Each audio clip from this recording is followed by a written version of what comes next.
আপনার মাকে এই তিনটি কথা কখনো বলবেন না, নয়তো আপনাকে সারা জীবন কাঁদতে হবে। যদি আপনার মা আজও বেঁচে থাকেন তবে এই ভিডিওটি শেষ পর্যন্ত অবশ্যই দেখুন এবং কমেন্টে লিখুন আলহামদুলিল্লাহ। প্রথমত, মাকে বলা আপনি কিছু জানেন না। যখন মা কোনো পরামর্শ দেন তখন তাকে এটা বলবেন না যে আপনি কিছু জানেন না। মনে রাখবেন, যখন আপনি কথা বলতেও জানতেন না তখন তিনিই আপনাকে কথা বলা শিখিয়েছেন।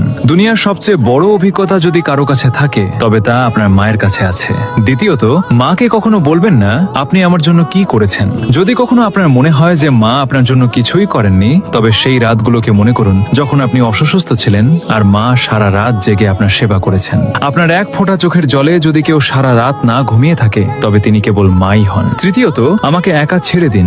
রাগের মাথায় মাকে কখনো বলবেন না আমাকে একা ছেড়ে দিন, কারণ একদিন তিনি সত্যিই আপনাকে চিরদিনের জন্য একা ছেড়ে চলে যাবেন। তখন আপনি চাইবেন কেবল একবার তার সাথে কথা বলতে, কিন্তু তখন অনেক দেরি হয়ে যাবে। যদি আপনার মা বেঁচে থাকেন তবে তার জন্য একটি সুন্দর কমেন্ট অবশ্যই করবেন।